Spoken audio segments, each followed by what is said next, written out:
Listo. Entonces habíamos visto en la clase pasada el tema esto de mínimos cuadrados en dos etapas. Cómo funcionaba, cuál era la mecánica. La pregunta que nos hacemos es, bueno, o sea, más allá de lo mecánico que uno haga, digamos, en la práctica, es por qué funciona. Por qué la gente lo hace a las cosas que hace? Bueno, muchas de las cosas que se hacen porque la teoría argumenta que eso es lo correcto hacer en la práctica. O sea, ya ustedes deberían tener más o menos esa intuición. Ah, yo hago esto en la práctica porque la teoría me dice que voy por buen camino. Entonces, vamos a demostrar que funciona mínimos cuadrados en dos etapas precisamente por estos dos puntos. Que Y2 sombrero, ¿okay? O sea, lo que estamos haciendo en la primera etapa y estamos guardando los valores ajustados de Y2 sombrero, que recuerden que es la variable endógena, es una estimación de Y2 estrella. ¿Okay? Vamos a ver qué es Y2 estrella. Y después vamos a demostrar que básicamente es porque Y2 estrella tiene una correlación de 0 con 1. Eso se puede demostrar. Vamos a ver por partecitas. Yo lo tengo acá, vamos a ver por partes. Vamos a ver que, por ejemplo, que esto es cierto. ¿Okay? Vamos a ver que esto es cierto. Entonces vamos por partes. O sea, sabíamos que esta es la ecuación estructural. O sea, esta es la ecuación que realmente nos importa. Eso es lo que realmente queremos estimar, ¿no? Entonces, tenemos esta variable, que es la variable dependiente que es de nuestro interés, pero sabemos que hay alguna variable endógena Y2. Y otros controles. Podría, como habíamos visto en la clase pasada, Z1, 2, 3, 4, 20, no importa. Pero la idea es que hay controles. O sea, esto no se cumple solamente para una regresión simple. Muy bien. Sabemos entonces que tenemos la ecuación reducida. Esto es lo que habíamos visto en la clase pasada. Entonces, esta es la estructural y esta es la forma reducida. ¿Okay? Ya hemos dicho que, claro, en la fórmula reducida, lo que decíamos es que teníamos la variable endógena, teníamos la variable de control que está por acá, todos los controles que querramos, pero hay alguna otra variable z, y z2, z3, z4, que son instrumentos en este escenario. ¿Okay? Estamos suponiendo que z2, z3, z4 no aparecen aquí. Como se ve en la ecuación estructural, no están acá. Eso es clave para la estrategia esta de identificación. Entonces, lo que estamos suponiendo acá es que hay dos instrumentos, ¿ok? Para Y2, ¿ok? Una vez hecho eso, lo que hacemos simplemente es denotar en esta ecuación estructural a Y2 estrella. O sea, básicamente esta parte que tenemos aquí, le vamos a llamar Y2 estrella más un término de error, B2. Dicho eso, entonces, ¿qué es lo que en esencia estamos haciendo? Digamos, básicamente estamos pensando que ese Y2 estrella más B2, ¿ok? Es igual al Y2. Eso es lo que estamos diciendo al final del día, ¿no? Fíjense, con la ecuación reducida. Si eso es cierto, entonces yo puedo tomar esto acá, como si fuera un rompecabezas, y llevarlo acá, y reemplazar, ¿ok? Y ponerlo aquí. Si yo hago eso, entonces también obviamente voy a tener beta 1 por B2. Podría haber sido más parsimonioso hacer el paso intermedio, pero eso es básicamente lo que estamos haciendo. Entonces, esta es la ecuación que realmente es lo que me termina quedando. Que si yo hago el reemplazo. Yo hago el reemplazo. Una vez hecho eso, empecemos a estudiar un poquito esta forma. Esta forma. ¿Okay? Veamos, por ejemplo, la esperanza de este nuevo término de error. Este es el término de error que estamos pensando que es el de la nueva ecuación. Si hacemos eso, veamos que la esperanza, por ejemplo, de U1 y B2, esto es la esperanza de U1, que es la que está acá, que eso lo suponemos que es 0. Y esto también suponemos que la esperanza de B2 es 0. Entonces la esperanza de esta nueva ecuación es 0. Entonces eso no nos molesta. ¿Okay? Entonces tiene buenas propiedades. Lo segundo, pensemos en cuál va a ser la covarianza entre este Y2 sombrero y el nuevo término de error, porque ese es el lío. O sea, recuerden que eso es lo que estamos tratando de hacer. Estamos tratando de hacer que una variable endógena deje de ser endógena para ser exógena. Esa es más o menos la estrategia de mínimos cuadrados en dos etapas. Entonces, fíjense, lo que estoy haciendo acá es, entonces, por propiedades de covarianza, por eso que siempre se repasan las propiedades de covarianza, vamos a tener Y2 estrella por 1 y después Y2 estrella por beta 1 B2. ¿Ok? Es lo que vamos a tener acá. Entonces vamos a tener esta parte y obviamente beta 1 sale, porque es una constante. Eso no nos molesta. Ahora bien, en esta ecuación reducida, sabemos que la covarianza de Y2 estrella con B2 tiene ese 0. ¿Ok? Por construcción, por cómo hemos construido esa forma reducida. ¿Ok? Entonces, esto se va. Esto no nos molesta. Lo que nos va a molestar es esto. Lo que nos va a molestar, entre comillas, es esta parte. O sea, porque acá ya nos queda la duda. Ah, bueno, pero la covarianza entre este Y2 estrella y U, ¿es 0 o no es 0? Esa es la pregunta que a uno le queda. Bueno, lo veamos con cuidado. Lo que podemos pensar entonces es, bueno, nosotros habíamos tomado esa expresión acá y habíamos reescrito esta parte como Y2 estrella. Lo que acá hacemos en este paso es simplemente volver a sustituir. No, como para que sea un poquito más claro, o sea, lo volvemos a abrir. ¿Ok? Y lo que pensamos es cuál es la covarianza entre un 1 con cada uno de estos términos. Si hacemos eso, piensen que dice, bueno, la más fácil, esto no tiene mucho lío, es pi 0 por u 0. Eso obviamente es 0, que es una constante. Ahí no hay lío. ¿Okay? Z1, desde el inicio, habíamos dicho que era una variable exógena en esta ecuación. ¿Okay? Entonces ahí no hay lío tampoco. Eso evidentemente es 0. Y a continuación, y acá donde viene lo crítico, en esta última parte de la demostración, recuerden que ustedes están suponiendo que son instrumentos válidos. Son instrumentos válidos. Si son instrumentos válidos, tanto Z2 como Z3, ¿cuál debería ser la covarianza con U1? Si son instrumentos válidos. Tienen que ser ceros. Exacto, tienen que ser exógenos. Es el supuesto que estamos haciendo suponiendo que son instrumentos válidos. Si no, no son instrumentos válidos. Entonces, esto tiene que ser 0 y esto tiene que ser 0. Entonces, fíjense. Entonces, 0, 0, 0, 0. Todo es 0. Entonces, básicamente me queda al final del día 0. Hemos demostrado entonces que la covarianza entre este término y esta expresión, o sea, entre esto y, bueno, no esto, ya hemos demostrado esta parte, entonces estamos demostrando esto. Pero adicionalmente se puede demostrar que el Z1, que es la variable exógena acá, en el nuevo modelo, digamos, en la nueva ecuación que estamos planteando, también es 0, porque básicamente lo podemos distribuir acá y ya nos queda Z1 por 1 tiene que ser exógeno, entonces 0. Eso ahí no hay lío. Y también sabemos que Z1 con B2 en esta ecuación reducida también que tiene que ser 0, si no, no funcionaría. Entonces esto también es 0. Entonces Z1 en esta expresión o en esta expresión sigue siendo exógeno, que es el chiste. Si no, no tiene mucho sentido. ¿Okay? Entonces hemos demostrado, vamos a ver, hemos demostrado que básicamente la correlación entre Y2 y U1, que es la parte que está acá, deberá agregarle un pasito más como para que quede un poco más claro, es efectivamente 0. ¿Ok? Por eso que mínimos cuadrados en 2 etapas funciona. Y vamos a seguir indagando por qué funciona. Básicamente, lo que estamos haciendo es eliminar la correlación de Y2 con U1. Eso es en esencia lo que estamos haciendo.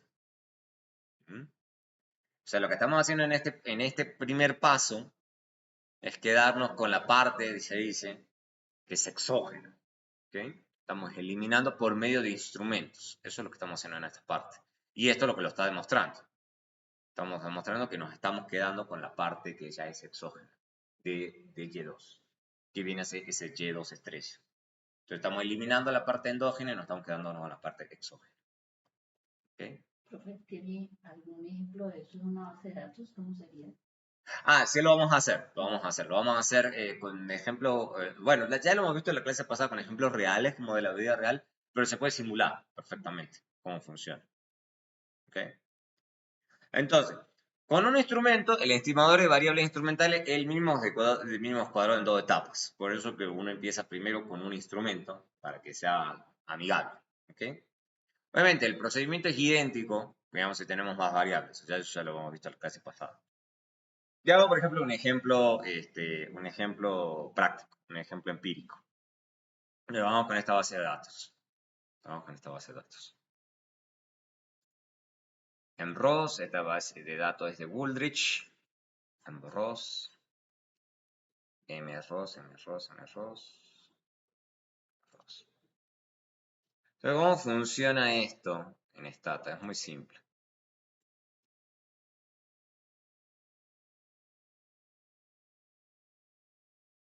Entonces acá estamos haciendo, como les decía, la ecuación clásica, digamos, de el logaritmo del salario, educ y experiencia al cuadrado. Y esto es mínimo cuadrado ordinario, OLS. Lo que podemos hacer, digamos, como les siempre decimos, recuerden, es fijarnos la ecuación reducida. Siempre hay que hacer la primera parte antes de ponerse a hacer variables instrumentales, antes que nada. ¿Okay? Hay gente que va a esa pura variable instrumental y se olvida este paso. Y lo que ustedes ya saben, ahora que tienen ya dos instrumentos, en ese caso puede ser 3, 4, 5, 6. Ustedes ya no van a estar viendo las pruebas T nomás. Lo que a ustedes les importa si en términos conjuntos esas variables son variables exógenas. Y esto nos demuestra que sí. Hacemos una prueba F de significancia conjunta y esto nos dice que son fuertemente significativos. ¿Okay? Entonces hay cierta evidencia clara de que la educación de la persona está fuertemente correlacionada con la educación del padre y la educación de la madre. ¿Okay?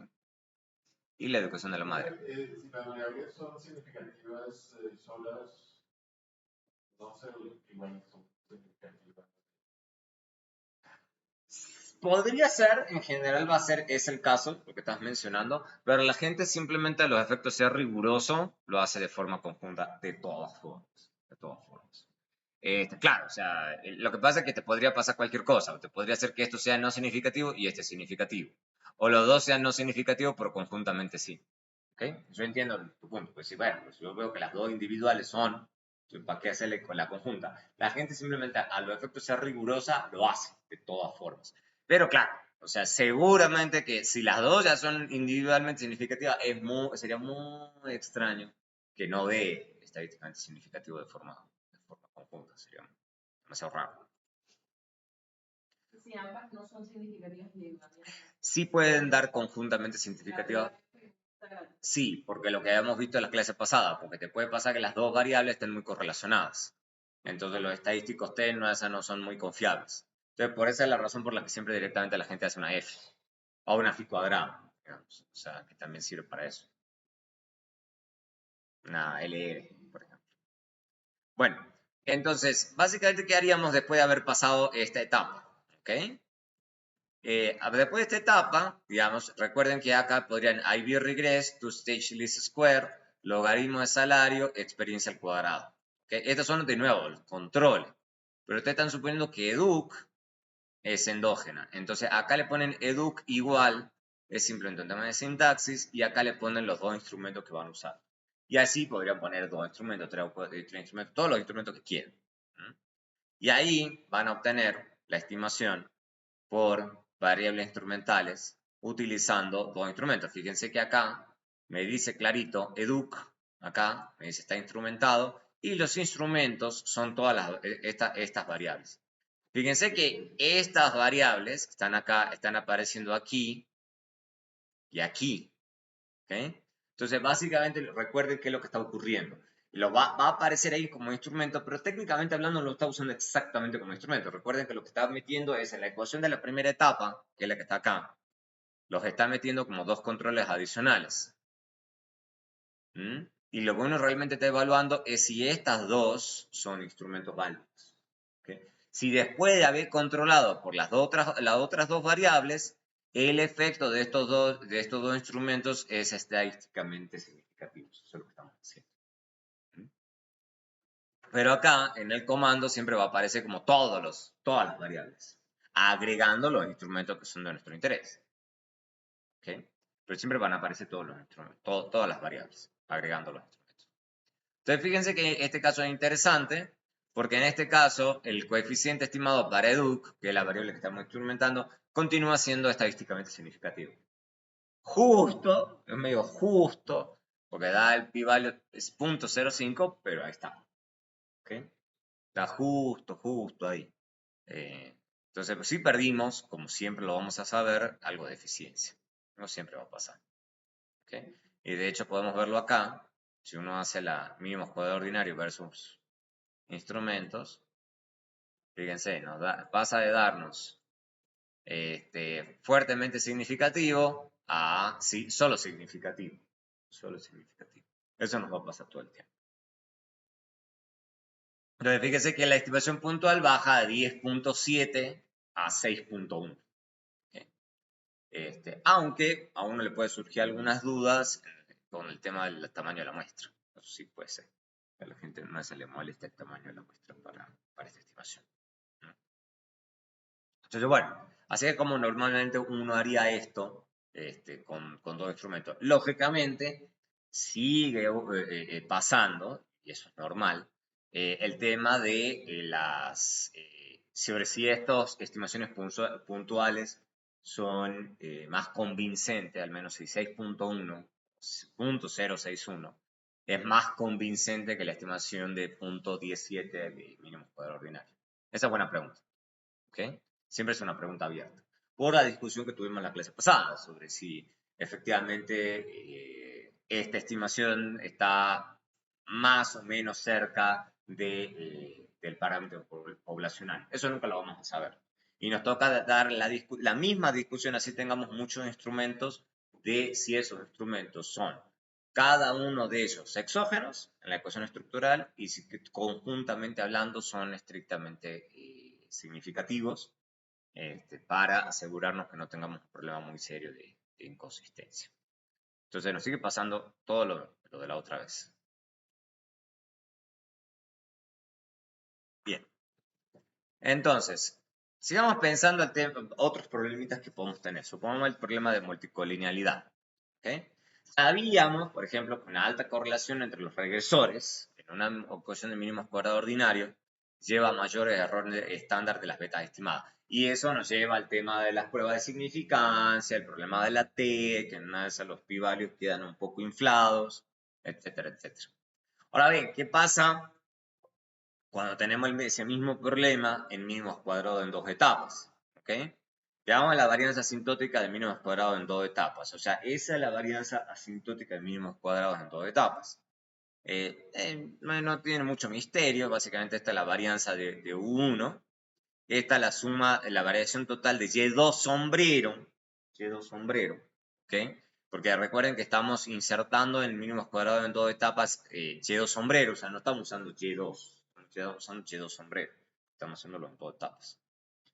Y lo último, este R2 cuadrados es el R cuadrado que resulta regresar Y2 sombrero en todas las otras variables exógenas. ¿Okay? O sea, y eso es por definición, ¿no? Ya lo hemos visto antes. O sea, para que si no lo están viendo es porque les toca repasar un poco las fórmulas de inferencia en una regresión múltiple. Entonces, en mínimos cuadrados ordinarios, esta varianza asintótica es un poquito diferente. O sea, lo que haríamos si estuviéramos haciendo mínimos cuadrados ordinarios, nos quedaría esta ecuación. Fíjense que desaparecen los sombreritos. ¿Por qué? Porque el mínimo cuadrado ordinario, o sea, estamos suponiendo un mínimo cuadrado ordinario sin instrumental. O sea, estamos haciendo la ecuación, digamos, suponiendo que la variable que queremos que es endógena es exógena. Eso es lo que está pasando. Esa es la variación total en Y2. Esa es la variación total en Y2. Y este es el que resulta de regresar Y2 sin el sombrero, o sea, el Y2 original, ¿okay? En todas las otras variables exógenas de la ecuación estructural. Entonces, básicamente lo que están haciendo, si se lo piensan bien, en términos prácticos, fíjense que esto es todo práctico. La diferencia es que entre mínimos cuadrados ordinarios y mínimos cuadrados en dos etapas, es que uno está reemplazando a Y2 por Y2 sombrero. Eso es lo que está pasando aquí. Que es la variable endógena de interés. Que es lo que surge de la primera etapa. Entonces tenemos que la varianza de mínimos cuadrados ordinarios siempre va a ser mayor a la de mínimos cuadrados ordinarios por dos razones. Y2, si uno lo piensa 2 segundos, tiene sentido, lo que pasa es que la gente se olvida. Obviamente tiene que tener menos varianza que Y2. Porque recuerden que Y2 es un valor ajustado. Lo están limpiando, digamos, al Y original. ¿Okay? Entonces Y2 sombrero es un valor ajustado, habiendo ajustado por otras variables. Entonces es medio obvio que siempre va a pasar que la suma de, de los cuadrados siempre va a ser estrictamente menor al original. Porque básicamente estamos eliminando parte de la varianza.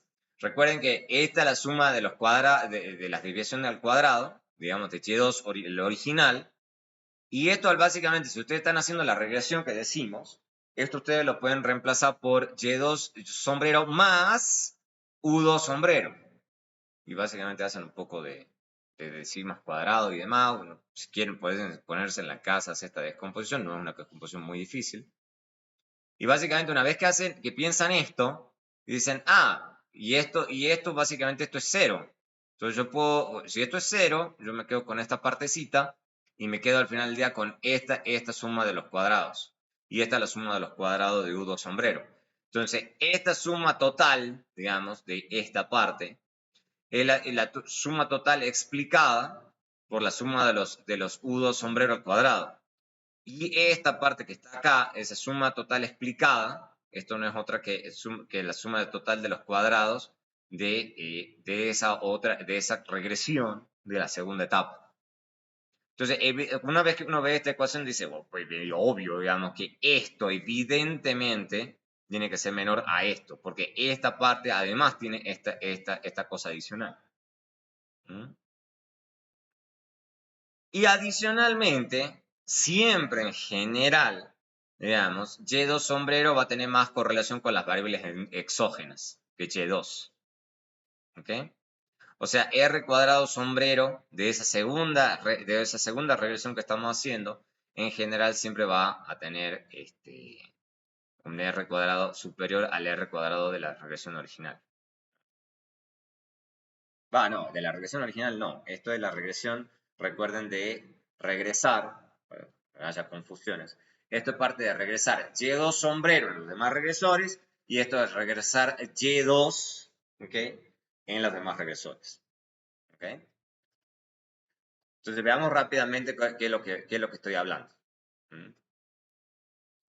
¿De qué estoy hablando? O sea, básicamente siempre va a ser más ineficiente. Esos son más argumentos prácticos de por qué siempre va a ser mucho más ineficiente en variables instrumentales que mínimos cuadrados. Entonces abrimos esta card y veamos de lo que les estoy hablando, porque si no parece que estoy hablando chino básico.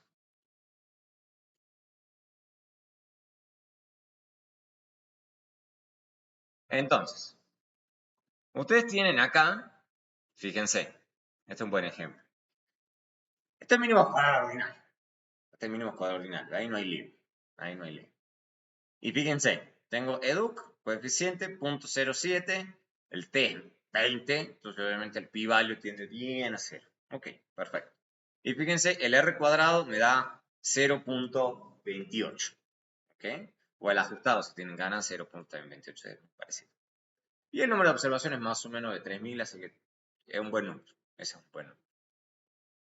Ahora bien, ustedes dicen, y fíjense que acá todavía no estoy hablando de instrumentos, y en esta tampoco estoy hablando de instrumentos. Acá no estoy hablando de ningún instrumento. Acá lo que voy a usar como instrumento, y ese ejemplo va a surgir bastante, es crecer cerca de una universidad de 4 años. ¿Okay? Entonces lo que hacemos acá, fíjense, es simplemente regresar a educ contra todos los otros regresores que tengo en la regresión. Eso es lo que estoy haciendo. O sea, es como si fuera la primera etapa. Y de hecho esto está un poquito incompleto. Debería poner expert al cuadrado. Pero me acabo de dar cuenta. Mira, esto tiene bastante tiempo. Expert al cuadrado. Voy a poner expert al cuadrado acá. Voy a poner expert al cuadrado. Listo. Expert al cuadrado. Y voy a volverlo a correr todo. No pasa nada.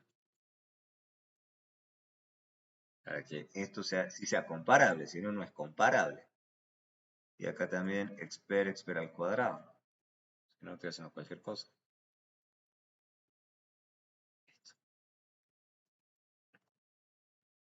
Listo. No, yo sabía que eso me iba a pasar.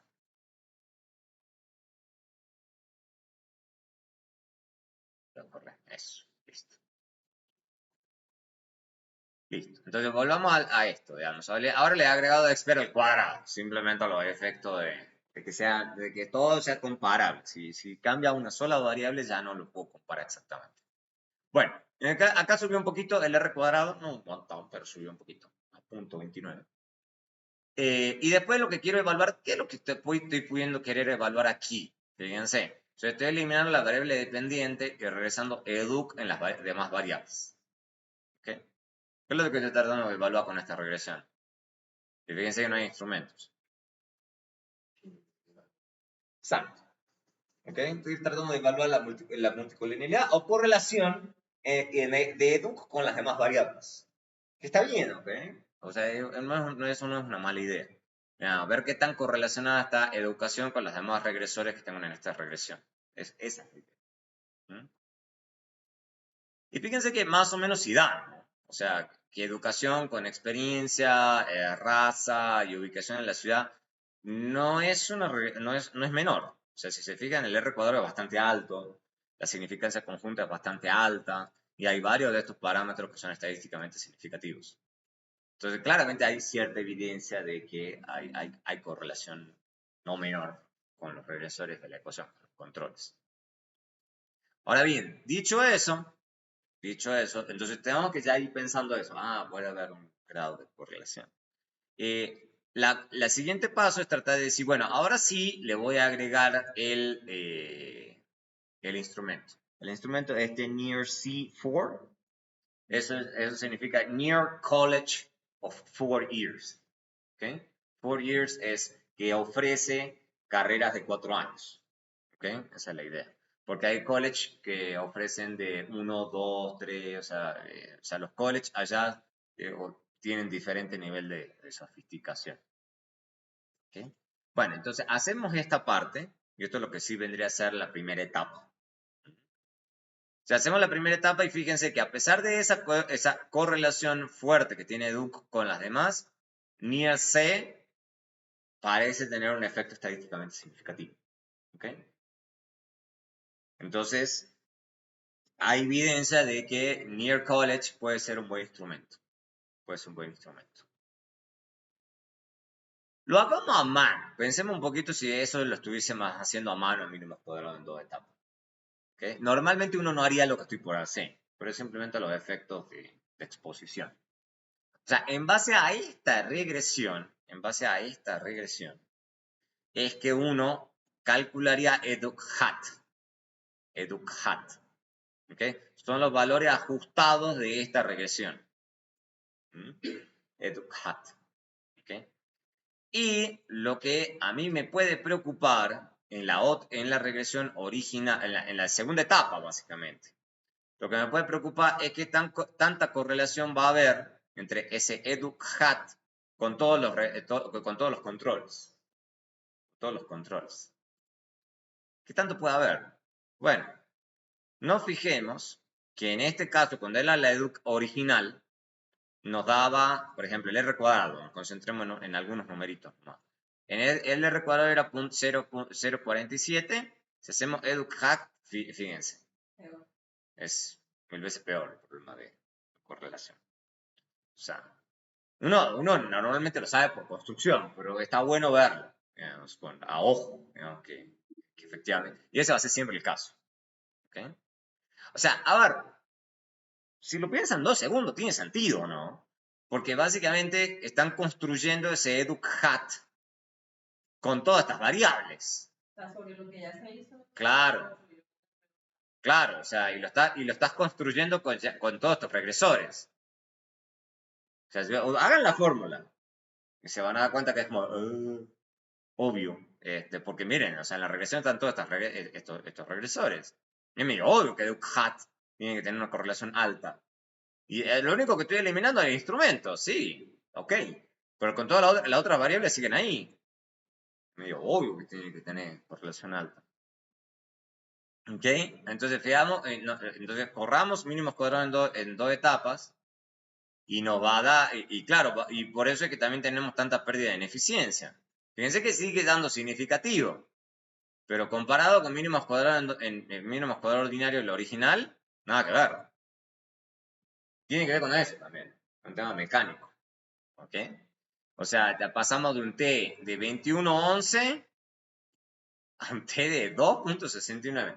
Llegado significativo, sí, pero en términos de eficiencia, al menos en estricto sentido, se pierde bastante. Y también tiene que ver con eso. Es por pura mecánica de mínimos cuadrados en 2 etapas. Ahí ni siquiera estamos haciendo asintótico ni ninguna cosa del otro mundo. Estamos diciendo, miren, o sea, siempre va a ser más ineficiente. Siempre, siempre. ¿Ok? Siempre va a ser más ineficiente. Bien. Entonces hay más argumentos para decir que esto va a ser siempre ineficiente. O sea, con solamente viendo esas dos ecuaciones, uno se da cuenta que va a ser ineficiente. Ahora bien, ¿se acuerdan que en la clase pasada habíamos hablado de esto de los instrumentos débiles? ¿Ok? O sea, ya habíamos dicho de que si uno no está muy seguro de que el instrumento sea exógeno, uno debería tener una alta correlación entre Z o Z1 o todos los instrumentos que uno quiera con con los regresores. Bueno, la pregunta que uno se dice, bueno, la correlación alta, ¿qué definimos como alto? Bueno, hubo varios papers que buscaron estudiarlo a eso, es decir, bueno, simulemos diferentes situaciones, básicamente uno va simulando datos, obviamente con las computadoras eso no es tan complejo, y empezaron a probar con instrumentos que tenían poca correlación y alta correlación. ¿Okay? Y uno lo que va haciendo ahí es medio probando, ¿ves? O sea, en qué momento ya obtenemos estimaciones relativamente consistentes. Esa fue más o menos la idea. Obviamente, con lo que han mostrado esos estudios que con una muestra, incluso con una muestra muy grande, un instrumento débil puede tener estimadores mínimos cuadrados ordinarios muy sesgados, con una distribución muy diferente a la normal. Lo que sugieren esos estudios, digamos, y ahí en Woolrich está la serie de estudios que les interesa, pero básicamente demuestran que no es suficiente con obtener significancia estadística. ¿Ok? O sea, básicamente tener un p-value por debajo de 0.01 no es suficiente, según estos estudios. Lo que dicen, no, hay que ir un poco más, hay que ir más lejos para asegurarse que nosotros podamos confiar en las estimaciones. Si uno tiene un instrumento, lo que verificaron estos estudios es, por ejemplo, que la significancia individual del estadístico tiene que ser mayor a 3.2 en valor absoluto. Recuerden que lo que habíamos hablado en las clases pasadas de esto de significancia estadística, habíamos dicho que típicamente en la inferencia normal estábamos contentos con un 2, un t igual a 2. ¿Se acuerdan? Bueno, acá fíjense que estamos pasando de 2 a 3.2, es bastante más. ¿Okay? Entonces se tiene que ser bastante estricto, digamos. Entonces la gente busca eso. El otro número que la gente realmente tiene en la cabeza, para que lo tengan ya porque es más marketinero, es si uno tiene dos o más instrumentos. ¿Ok? Dos o más instrumentos. Y la gente utiliza esto incluso si uno tiene un solo instrumento, porque es más fácil de acordarse, la gente no es tonta. Es el valor de 10. El valor de 10. ¿Ok? Quieren buscar no T, sino un F de 10 o más. ¿Ok? Entonces, ¿y por qué? Porque es fácil de acordarse el 10. O sea, no es porque, o sea, es fácil de acordarse el número. Igual que es fácil de acordarse de 2. Uno tiene en la cabeza 2, listo. Acordarse de 10 es fácil también. Entonces la gente lo tiene mucho en la cabeza. ¿Ok? Obviamente, no es una cosa escrita en piedra, es lo que se sugiere. Puede ser si estamos cerca de 3.2 o cerca de 10, puede que uno lo pueda vender. Puede ser. Lo que pasa es que, obviamente, una cosa está cerca a 3.2 y otra cosa está lejos. Si uno tiene una cosa que ya, como la hemos visto en la clase pasada, si uno tiene una cosa que claramente estadísticamente no es significativa, no se lo van a poder vender a nadie. Entonces, al menos lograr un 3 o un 9.5 o un 9, quizá ustedes pueden vender eso. Pero la gente quiere que sea, típicamente la gente quiere que sea 10 o más, o mucho más de 10, típicamente. Entonces, fíjense, esto lo he sacado típicamente de seminarios, por eso ya los seminarios de los miércoles es importante. para que vean que esto no, o sea, no es que yo lo estoy poniendo o está en las cosas econométricas y ya. O sea, la gente siempre lo tiene presente. Entonces, fíjense, esta es una buena muestra de que decían, bueno, esto creo que era un tema de café, creo que era, y era un tema de control en la producción de café acá en Colombia. Entonces, ellos hacen la típica ecuación por mínimos cuadrados en dos etapas, y creo que era producción de café sobre años de educación, y creo que era el efecto de la producción de la industria del café sobre otros indicadores de desarrollo, digamos, como puede ser años promedio de educación y el, lado el tema de la educación, digamos, de alfabetización, alfabetización, ¿ok? Bueno, entonces ellos, por ejemplo, hacen la clásica, el mínimo cuadrado en dos etapas y le da punto 99. Pero dicen, no, eso puede tener un problema de endogeneidad y que no sé qué. Ok, entonces puedo hacerlo en mínimos cuadrados. Este es mínimo cuadrado ordinario, OLS, y este es two-stage least squares, o sea, mínimos cuadrados en dos etapas. Entonces ellos instrumentan, yo no me acuerdo en este momento, no, y acá muestran la fórmula reducida. Entonces, fíjense que ellos acá están poniendo la segunda etapa acá arriba. Miren cómo está sintetizado, ¿no? Esto que está acá es la segunda etapa. Esto que está aquí y esto que está aquí es la segunda etapa. Obviamente, mínimo cuadrado no tiene primera y segunda. Entonces, fíjense que es interesante porque acá les muestra y acá al mismo tiempo está mostrando FSTAT Excluded Instrument. O sea, él ya les está mostrando cuál es el estadístico F que me da el instrumento que estoy utilizando aquí. ¿Ok? Entonces, fíjense que en una sola tabla, esta persona ya está mostrándome que el instrumento cumple con esto de que sea mayor a 10, y está bastante lejos de 10. Pero además me está mostrando la fórmula reducida. Y pues ustedes dicen, ¿para qué? No es casualidad. ¿Por qué? Porque obviamente en el texto debe tener una historia del signo que me tiene que dar el instrumento.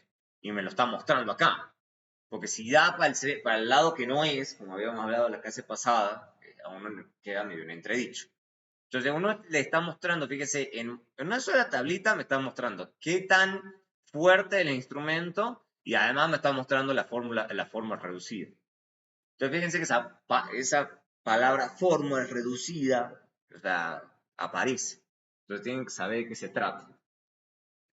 En este escenario, al menos por eso yo lo puse acá como el ejemplo, de acuerdo cuando vi esto yo quedé como, fíjense el nivel de diferencia que hay entre mínimo cuadrado ordinario y mínimo cuadrado en dos etapas.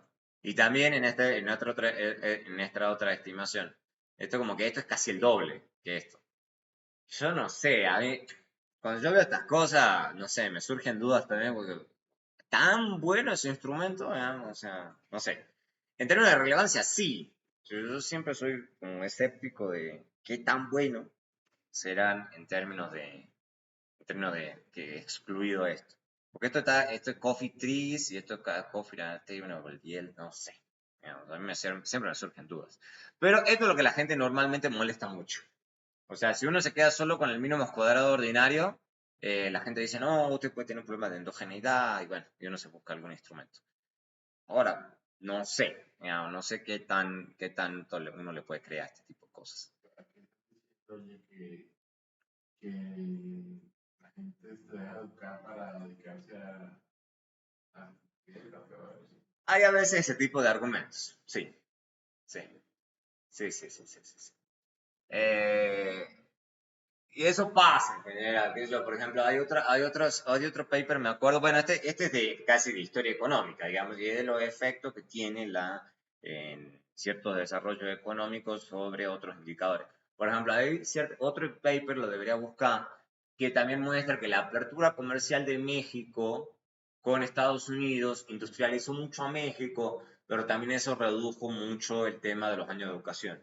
¿Por qué? Porque básicamente la gente se daba cuenta que simplemente con el título secundario, título muy cortito, ya conseguía trabajo en la fábrica. Entonces se dejaba de educar. Y la gente lo ve a eso con súper malos ojos. Yo soy como, bueno, pero si la gente es feliz, con menos educación, pero tiene un buen trabajo, yo soy como, ¿por qué? O sea, pero bueno, la gente a veces no le gusta eso, digamos. Consideran que eso es perjudicial para la gente porque no se educa mucho, qué sé yo. No sé. Este otro escenario también muy parecido. digamos. Uno dice, no, bueno, la gente dejaba, por ejemplo, sí podría ser grave si deja la escuela. Uno dice, no, ni siquiera completa la secundaria porque se puede poner a recoger café. Digamos, sí, yo entiendo. Digamos. Viendo política pública basada en, bueno, donde ciertos cultivos, incluyendo el café, lo asocian con trabajo. Por ejemplo, podría ser ese escenario también. Que no es a los niños en vez de ir a la escuela, y niños, porque tienen las manos más chiquitas. Entonces, una de esas son mejores para recolectar café. Por eso, típicamente, las mujeres son mejores recolectando café que los hombres, porque tienen manos más chiquitas. Entonces, las mujeres son mejores recolectoras de café que los hombres. Y tiene que ver con eso de la recolección manual. ¿Okay? Y bueno, puede tener que ver con esto, ¿no? Puede tener que ver con esto. Digamos, que bueno, la gente deja de educarse para ir a recoger café. Bueno, entonces esto era como un ejemplo que yo saqué en su momento para que vean que, o sea, no es un delirio mío así de darle esos nombres, o sea, aparecen todo el tiempo en la literatura.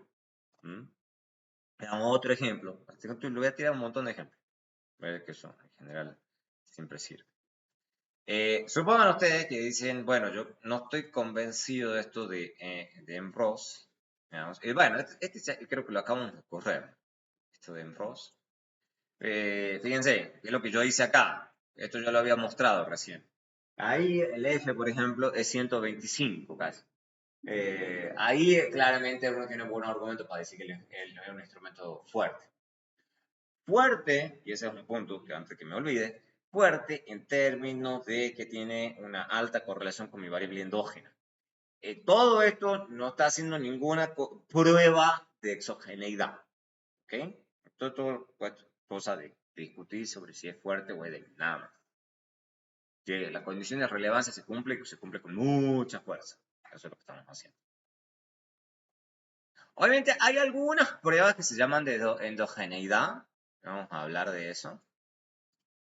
Son interesantes y yo lo pongo acá porque me parece interesante de pensar esto, porque es un poco contraintuitivo. Yo leí pruebas de endogeneidad, pero si la prueba de endogeneidad parece raro, pero esto puede pasar. Esto puede pasar que la gente, y los econometristas son gente bien picky.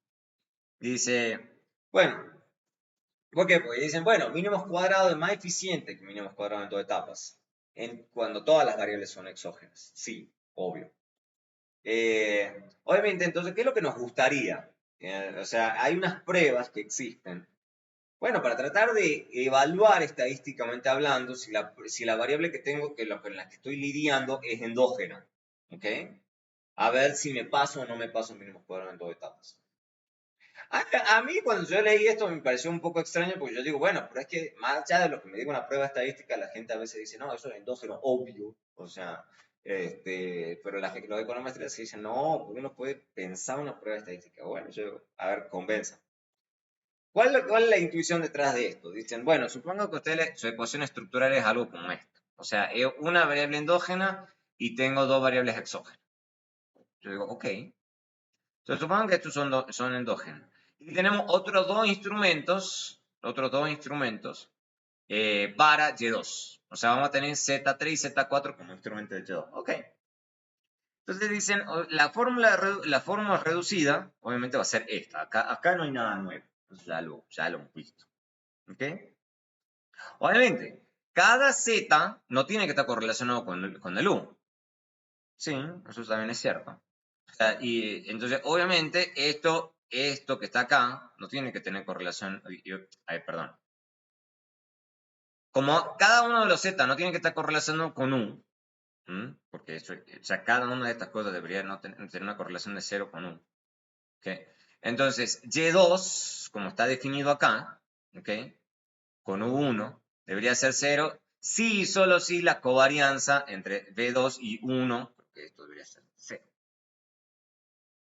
Esto también, creo que eso es el igual que se me fue. Me faltó acá. Tiene que ser igual a 0. Está completo. Y entonces, lo que queremos ver, entonces, es sobre si esto es cierto o no es cierto. Es una prueba interesante, la verdad. O sea, vamos a ver a qué quiere llegar esta prueba. Entonces lo que estamos escribiendo en este punto es decir, bueno, entonces lo que podemos hacer es escribir a un 1 como una función de D2. Entonces fíjense que es raro esa intuición. Ustedes dicen, bueno, voy a tomar el término de error de la primera etapa y lo voy a poner como una función del término de error de la segunda etapa. Pero eso es para guardar después. Exacto, exacto. No, pero qué interesante. Sí, estás usando los dos errores de las dos ecuaciones. Yo creo que es medio raro, digamos, o sea, pero bueno, los econometristas sí son gente que se les ocurre este tipo de cosas. Entonces dicen, bueno, y obviamente si estamos probando exogeneidad, bueno, ahí miren los errores que voy encontrando acá. Esto no es E1, es E2. No, este es E1 y este es B2, porque tiene que ser exógeno. ¿Ok? Sí, es cierto. Y obviamente lo que decían recién, amigo, obvio. Si la correlación entre B2 y 1 es 0, obviamente delta 1 tiene que ser igual a 0. Entonces, para probar esto, lo que haríamos obviamente es incluir B2 en la ecuación estructural, ¿ok? Y ya, y evaluamos esto. Pero obviamente no lo vemos a B2. Pero, lo que podemos hacer es estimar B2, ¿ok? De la ecuación en forma reducida, ¿ok? Y estimar esto. Y esto es una forma de probar exogeneidad, me parece amigo. Y probamos si esto es igual a 0 o no es igual a 0. Eso es lo que se llama una prueba de endogeneidad para una variable explicativa endógena. Si esto convence o no convence es buena pregunta. O sea, si es que les surge la duda, como siempre me surge a mí con estas pruebas. Pero es por si alguna vez lo ven. Ya, que dicen, hicimos pruebas de endogeneidad. Y uno como, ¿qué prueba de endogeneidad? Están haciendo esto. O sea, básicamente están usando esa primera etapa, sacando los residuos y poniéndolas en la ecuación estructural de la velocidad estadísticamente significativa. Sí, yo creo que se puede. O sea, básicamente están estimando la forma reducida, regresando Y en todas las variables exógenas, o sea, aplicativa más instrumento y obteniendo los residuos. Y agregando B2 en la ecuación estructural. Y estimando por mínimo cuadrado y probando la significancia. Si el coeficiente es estadísticamente significativo, entonces se concluye que efectivamente Y2 es endógeno.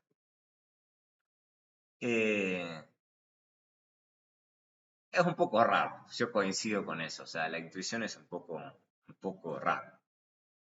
¿Ok? Entonces veamos, por ejemplo, este caso, digamos, o sea, donde ustedes dicen, bueno, vamos a utilizar en lo que estuvimos haciendo todo este tiempo, de utilizar educación del padre y la madre como instrumentos. ¿Cómo funcionaría eso?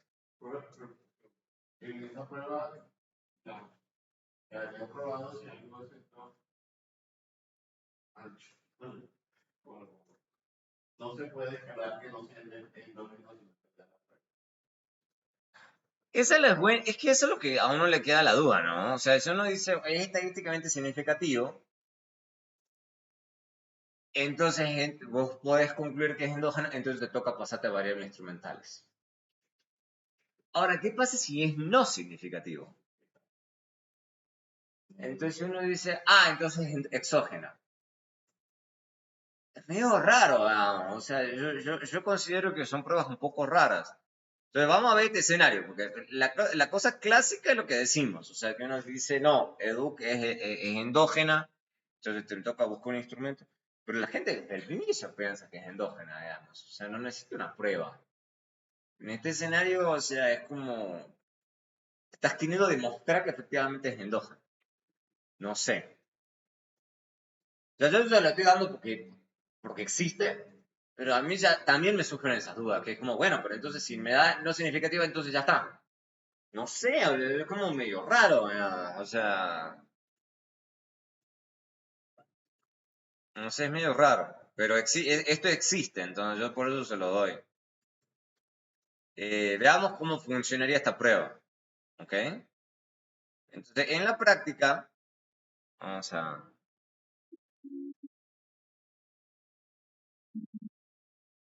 Entonces, estamos diciendo acá, a ver dónde está. Estamos diciendo acá y estamos diciendo, ok, mínimos cuadrados ordinarios. Esto es lo que nos da mínimos cuadrados ordinarios y estamos poniendo solamente dos controles. Ya, normal, tranqui.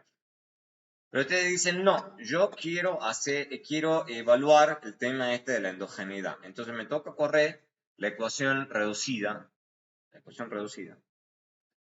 Obviamente, y lo que pasa es que ya estamos haciendo un montón de supuestos, porque acá ya están suponiendo que educación del padre y de la madre son exógenos y demás. Bueno, eh, y habiendo hecho esta ecuación reducida, lo que ustedes harían es correr esto para obtener los residuos de esa ecuación reducida. ¿Mm? ¿Y qué es lo que dice el manual? Dice, bueno, y meta esto que está acá, este b hat, como un regresor adicional al mínimo cuadrado ordinario. Eso es efectivamente lo que estamos haciendo acá. ¿Ok? Y en este escenario, puede que no por mucho, pero sí da marginalmente significativo. ¿Ok? Entonces uno dice, tengo acá evidencia de que educación es endógena. Y entonces eso me da argumentos para pasarme variable instrumental en toda etapa. Sí, supongo, digamos. O sea, yo creo que es una buena idea, digamos, en el caso que uno tenga dudas de pasarse a variables instrumentales. Entonces uno podría buscar, si uno, lo que pasa es que uno tendría que tener muchos instrumentos, y a veces, como les decía, a veces buscar instrumentos es difícil. Uno podría usar esto como para decir, cuando uno lo molestan, digamos, diciendo, no, estoy endógeno, uno dice, mira, he probado con el instrumento A, B, C, D, y hago esta prueba de endogeneidad, y todas las pruebas de endogeneidad dan estadísticamente no significativas. Entonces, bueno, pues sea. Entonces, no hace falta que yo me pase a variables instrumentales. No sé. En este caso, hay evidencia que me toca pasarme. Entonces, hago mínimos cuadrados ordinarios, hago mínimos cuadrados en dos etapas, ¿ok? Y ya. Obviamente, la otra cosa que yo puedo hacer, bueno, porque esto lo acabo de hacer a manita, fíjense, da marginalmente significativo, bla, bla, bla. Obviamente siempre es Tata, y por eso a mí me gusta Tata, yo lo sigo defendiendo, a pesar de que yo sé que hay otras cosas, EDR, Fíjense cómo le hace la vida fácil a uno Tata. Fíjense que acá está variables instrumentales, y yo le puedo decir a Stata, es stat endog. Y fíjense que acá dice pruebas de endogeneidad. Pruebas de endogeneidad. O sea, va a hacer lo mismo que hicimos, pero lo va a hacer en forma automática, solamente que con otros estadísticos y demás. Pero fíjense que nos da más o menos la misma respuesta que habíamos obtenido recién, de significancia marginal. ¿Okay? Fíjense que acá antes habíamos obtenido que esto era marginalmente significativo, el b-hat, y mientras que acá también nos da una respuesta bastante parecida. Solamente que acá está usando otros estadísticos. ¿Ok? Pero es la misma idea. Es la misma idea. Son pruebas de endogeneidad. Obviamente. Esto se corre después de haber corrido Sí. Si no, no funciona. Si no, no funciona. Ese fue el punto. De hecho, siempre lo que les digo, ponen help IB regress. Y acá abajo de cada comando Stata les dice todas las cosas que se habilitan después de haber hecho la estimación. Que ustedes clican acá y les dice stat endogenous, first stage, over identification. Ahora vamos a ver eso de sobreidentificación. O sea, acá hay un montón de cosas que se habilitan. O sea, Stat está construido de esa forma. Él dice, usted corre esto y después de eso usted puede correr todas estas cosas. ¿Okay? Eso pasa con todos los comandos. O sea, básicamente lo que hacen todos estos comandos es utilizar de insumo la estimación que uno acaba de hacer.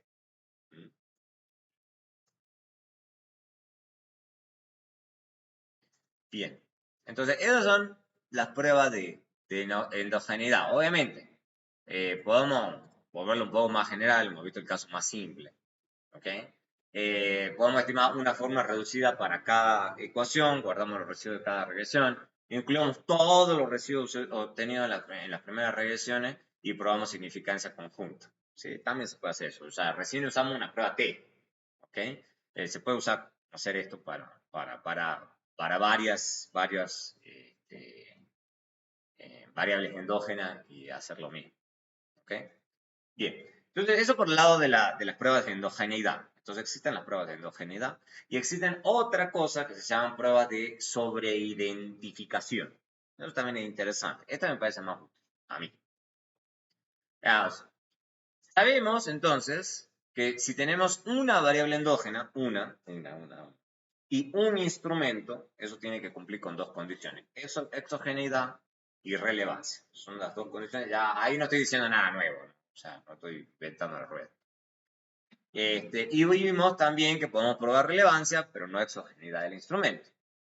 Pero hay una estrategia que me parece bien interesante, digamos, que dice, bueno, si tenemos más de un instrumento, podemos probar si alguno de ellos está correlacionado con el término de error. ¿Cómo? Digamos, eso me parece interesante. Dice, bueno, nosotros tenemos la ecuación estructural. O sea, tenemos la variable endógena y dos controles. Y dice, bueno, tenemos Z3 y Z4 como instrumentos de Y2. Ok. Entonces podemos estimar la ecuación estructural haciendo dos cosas. Podemos utilizar solamente el instrumento Z3 y obtener, o sea, claro, lo que está pensando acá es, tengo dos posibilidades. En vez de utilizar los dos instrumentos una sola vez y chao, él dice, no, lo que podemos hacer es, usamos un instrumento por un lado y obtenemos una estimación. Y utilizamos el otro instrumento y ya tenemos otra estimación. Entonces, por eso esos pirulines acá arriba son un poquito diferentes para hacer esa diferencia, precisamente. Entonces dice, si todas las variables son exógenas, si efectivamente todos los z que estoy usando son exógenas, tanto z como z4 están, cada una parcialmente correlacionada con Y2, o sea, porque tienen que ser instrumentos válidos. Entonces, tanto beta 1, no sé cómo ponerle, beta 1 sombrero invertido, no sé, o cuernos, no sé cómo se diría, y beta 1 moñito, o tilde, no sé. Bueno, ambos deberían ser consistentes. Ambos deberían ser consistentes. Si ambos instrumentos son útiles, deberían ser consistentes.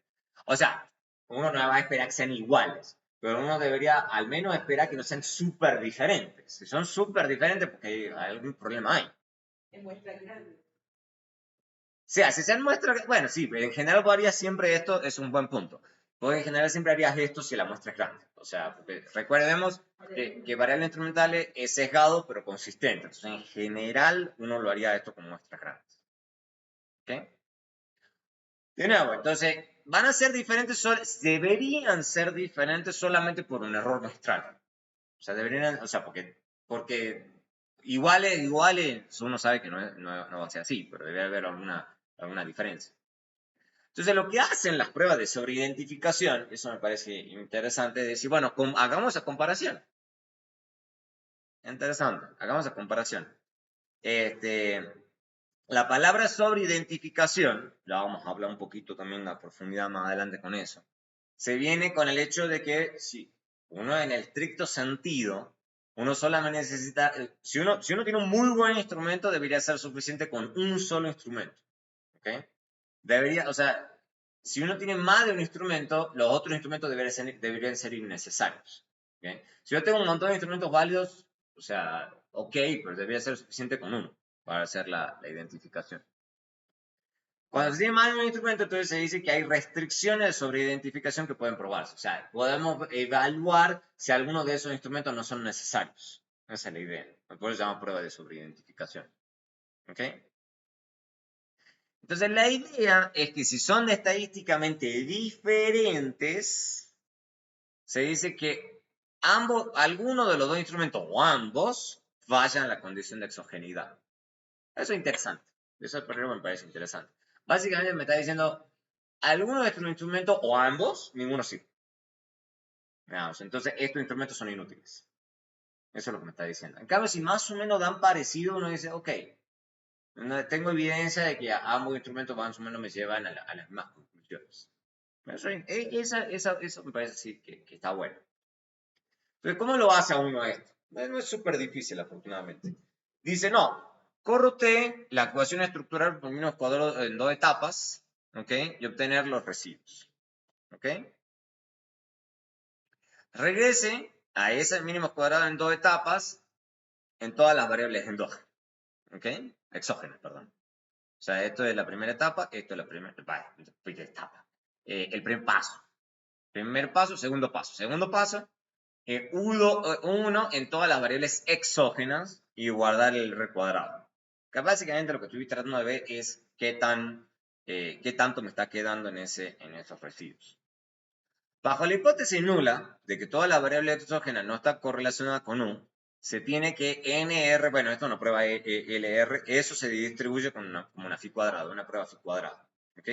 Donde Q es el número de variables instrumentales que de afuera del modelo menos el número total de variables explicativas endógenas. Ya vamos a ver cómo funciona esto, no se angustien. Si H1 se rechaza, ¿ok? Entonces se concluye que algunas de las variables de las variables instrumentales no son endógenas, ¿ok? Esa es la idea. No son exógenas. O sea, básicamente que algunas de ellas no sirven. Algunas o ambas no sirven. ¿Ok? Ese es el espíritu de esto.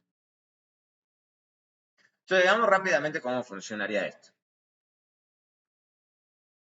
Entonces, y es interesante porque básicamente lo que estamos haciendo, vamos a ver acá, el mismo en ROS, vamos a usar el mismo en ROS, corre todo una sola vez. Entonces, fíjense que es lo que estamos haciendo en este caso. Estamos corriendo variables instrumentales y ya hemos llegado, o sea, supongo que ustedes ya hicieron pruebas de relevancia, ya tuvieron una historia para decir que son exógenas, o sea, ya hicieron todos los pasos, ¿ok? Y ya hicieron la regresión. Ahora, y fíjense que acá estoy utilizando, eso es lo parte interesante de esta prueba. Ahí estoy utilizando los dos instrumentos, ¿ok? Y en base a la regresión de variables instrumentales, habiendo utilizado los dos instrumentos, voy a hacer la prueba de endogeneidad. ¿Okay? Entonces, de esta regresión voy a obtener un U-hat, un U1 hat. U1 hat. ¿Y qué voy a hacer? Voy a correr ese U1 hat, en todas las variables que se suponen exógenas en el modelo. ¿Okay? ¿Por qué? Porque el espíritu es que si efectivamente no sirven, digamos, debería haber una correlación de 0 entre estas cosas y esto, si todo funciona bien. Entonces, fíjense que, que el R cuadrado al menos si da súper bajito, entonces más o menos esta regresión es bastante pobre. Que es lo que uno querría, ¿no? Que es lo que uno querría. Es lo que uno querría. Y no, bueno, esto lo hacemos a mano, que esto es el N por el R cuadrado. ¿Ok? Y nos da re bajito. ¿Y para qué queremos hacer eso? Para hacer la comparación manual con el phi cuadrado de Wooldridge. Vamos a ver rápidamente. Tengo acá el libro de Wooldridge. Libro de Wooldridge, por aquí. Y vamos a las tablas de estadística. Statistical Tables, eso está al final. Hablando de eso, yo sí les voy a dar las tablas de estadísticas en la... ¿Qué hace esto? Bueno. Para el parcial. ¿Ok? Entonces, tienen que ser capaces de leerlas. Hacer pruebas de significancia en forma manual. Yo sé que es muy artesanal, pero es para que se familiaricen de qué es la que la máquina está haciendo. Entonces, valores críticos para la distribución phi cuadrado. Entonces, estos son los grados de libertad. Acá tenemos muchos grados de libertad. Porque, no, perdón. Los grados de libertad phi son el número de instrumentos. Entonces, no son tantos. Perdón. Acá se distribuye con phi cuadrado Q grado de libertad, donde Q es el número de variables instrumentales fuera del modelo, menos el número total de variables explicativas endógenas. Entonces, en este caso son dos instrumentos y hay una variable explicativa endógena, entonces el grado de libertad es 1. ¿Okay? Entonces tengo que ir a comparar con esto que está acá. ¿Okay? Exacto. Y tengo dos instrumentos. Entonces, dos instrumentos menos una variable endógena. Entonces esta prueba entonces de sobreidentificación se hacen cuando uno tiene más de un instrumento. ¿Ok? Uno tiene que tener más de un instrumento, si no, no tiene mucho sentido. Sí, o sea, necesitaría hacer, o sea, no tengo cómo probar, cómo hacer la prueba. ¿Ok? Entonces fíjense que da 271, 384, 663. Y este valor está por debajo de todos esos. Entonces no puedo rechazar la hipótesis nula. O sea, claramente estadísticamente no significativo. Entonces, uno dice, puede ser que los instrumentos estén bien. Porque el problema es si se rechaza. Si se rechaza, me está diciendo que algunas de las variables instrumentales no son exógenas. ¿Okay? Entonces, si no se rechaza, estoy un poco más tranquilo. ¿Okay? Si sí se rechaza, me está señalando problemas. ¿Ok? Con una o variables. Sería como pie de página de la clase pasada de Sí, sí, sí. So, y esta es una forma de, como de solidificar más de si sirven o no sirven. Un pasito más. Un pasito más. Si uno tiene uno más de un instrumento. Ese es el lío. Y lo que siempre le digo, a veces encontrar uno es difícil, imagínense varios. O sea. Pero en cierto escenario puede ser. Cierto escenario puede ser. Entonces, fíjense, acá, obviamente, yo lo hice todo a manita, digamos. Que puede que se lo vea a manita en el examen o no. O les pueda poner directamente algo como esto. Sí, pam. Les diga, bueno, ¿qué me dice esto? Bueno, acá lo que yo estoy haciendo básicamente es la estimación de variables instrumentales y estoy utilizando la prueba de sobreidentificación directamente. ¿Okay? Solamente que lo estoy haciendo automático. ¿Okay? Estoy haciendo automático. Entonces, en vez de hacer la prueba phi cuadrado, bla, bla, bla, y todo esto, directamente acá me tira los phi cuadrado, y este es un phi cuadrado de un estadístico de Salgan, y este es otro estadístico phi cuadrado de base. Pero son todas pruebas phi cuadrado. Y este es el phi cuadrado que ellos sacan, que es muy parecido al que yo obtuve acá, súper parecido. ¿Ok? Y me da un pi-value, que es lo que la gente normalmente lee. Y fíjense que el pi-value es gigante. Que entonces nos da más o menos la misma respuesta.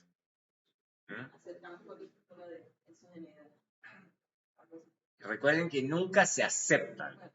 No hay evidencia para rechazar. No hay evidencia para rechazar. Siempre el lenguaje importante. Se rechaza, profe, igual decíamos cuál es. Exacto. Pero lo que te va a decir la prueba, hay problemas con sus instrumentos. Eso es lo que te está diciendo. Hay problemas con sus instrumentos. Entonces, a alguien sí le puede decir a uno, hizo una prueba sobre identificación. O sea, y uno simplemente hacerlo. O sea, simplemente para uno quedarse tranquilo. No, si uno tiene más de un instrumento. Entonces le pregunto porque uno también podría pensarlo si uno tiene, por ejemplo, 3 instrumentos Sí. de hacer en pareja, ¿sabes? Sí, esa sería buena estrategia. Yo creo que esa sería buena estrategia. Digamos, lo que te tocaría hacer, por lo menos si yo tuviera los zapatos en esta estrategia, lo que yo haría es, ok, esta prueba me dice que no es, o sea, si se rechaza. Si no se rechaza, ya me quedo tranquilo. Si se rechaza, ahí sí yo me pondría a investigar cada variable o de a pares. Decir, o sea, bueno, tenés 3, bueno, puedo probar de a 2, puedo probar 1. Entonces ya te empiezas a investigar un poquito cómo está funcionando cada uno, o conjuntamente. Quizás de las 3, por ejemplo, puede ser que haya una, sea la problemática, pero con 2 sí está funcionando bien, ya no se rechaza. Sí, se podría hacer algo como eso. Empezás ya a jugar un poquito, a ver que vos ya habiendo cubierto todos los flancos ya te quedas tranquilo. Sí, sí, sí, sí. Para eso son todas estas herramientas. Estas herramientas es para irte cubriendo todos los flancos por donde te puedan atacar.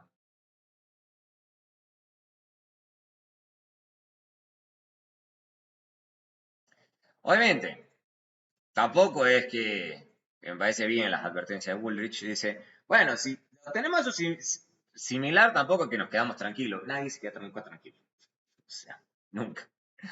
Puede ser que ambas estimaciones sean similares e inconsistentes, o sea, que ambas estén equivocadas. Ok, está bien, digamos, el peor de los escenarios. O sea, que ambos instrumentos sean malos. Está bien, digamos, o sea, yo como... Esos son los econometristas. Calcularlo de todas formas puede ser interesante, ¿viste? O sea, vamos a ver más adelante el por qué, digamos, por qué puede ser interesante. Independientemente de los resultados de prueba de sobreidentificación, siempre se debe tener cuidado al agregar instrumentos. Si un instrumento no cumple con la exogeneidad, entonces la estimación se vuelve inconsistente. ¿Ok? Por eso hacer estas pruebas es interesante, pero de todas formas probar con instrumentos por separado pues está bueno. O sea, pero fíjense, incluso si da diferente o da muy parecido, la gente igual no se queda súper tranquila. Al menos si da parecido, uno dice, ah, bueno, más o menos me dan la misma respuesta. Ahora, la pregunta que siempre uno se hace es sobre si esa respuesta que me está dando es válida o no. Esa es la pregunta. Esa es la pregunta. Veamos rápidamente a ver cómo estamos de tiempo. No, estamos bien, por lo menos para verlo, cómo se ve nada más. Y después una vez lo usamos, vamos a hablar de eso. Con una variable endógena y una variable instrumental ya hemos visto que esto es cierto. O sea, que estas son las dos condiciones que deberíamos. La condición de exogeneidad se puede reescribir así, ¿ok? Así, así y así, ¿ok? Entonces, básicamente, hay un montón de autores, que directamente les gusta escribirlo así. Pero están diciendo lo mismo. Están diciendo lo mismo. Entonces, esa es la primera cuestión. Y van a ver que ahora cuando lo pongamos en matrices va a ser la misma cosa. Si tanto Z1 como Z2 son un instrumento válido, entonces obviamente uno puede escribir esto y esto. ¿Okay? Pues es lo mismo. O sea, es lo mismo que decir covarianza igual a 0. ¿Okay? Y lo ponemos en términos vectoriales, porque es la notación matricial, que eso ya lo hemos visto, pero simplemente que ahora lo estamos repasando. Entonces, básicamente estamos diciendo que la esperanza Z', o sea, vamos a, en vez de una fila, una columna, digamos, tenemos una columna por un escalar, pero podemos hacer esto, esto por esto, esto por esto, ¿ok?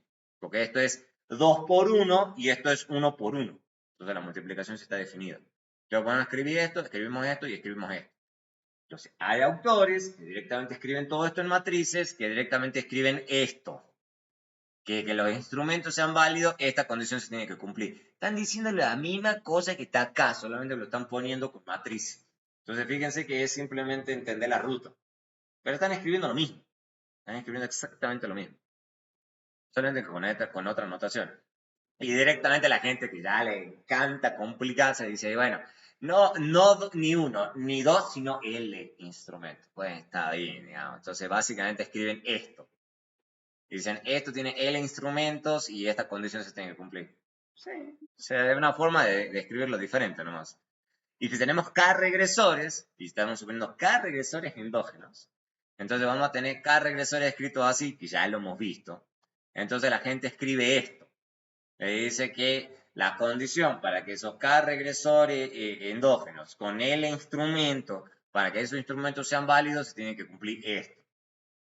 O sea, es la misma cosa, solamente que poniendo esperanza, producto matricial, pero es la misma historia. Solamente que después queda compactado. Y la condición de relevancia, digamos, queda escrita así. Queda escrita así, que rango de esto tiene que ser igual a K. Básicamente para que, porque cuando uno hace la regresión de precios tiene que ser invertible. Y ya, eso es todo. Entonces, básicamente, en matrices la gente escribiría esto. Diría que esta es la condición de exogeneidad y esta es la condición de relevancia. Eso la gente haría con matrices. Con matrices. Con L instrumento y K regresores. ¿Ok? Entonces, es la notación un poco más enredada, pero a la gente le gusta eso. La tercera pues, condición solo excluye instrumentos linealmente irrelevantes. O sea, se elimina solamente unas cositas mínimas.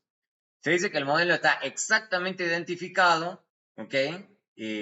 No, al revés. Está exactamente identificado si L es igual a K, perdón, si L es igual a K. Si tengo tantos instrumentos como variables endógenas y está sobreidentificado si tengo más instrumentos que variables endógenas.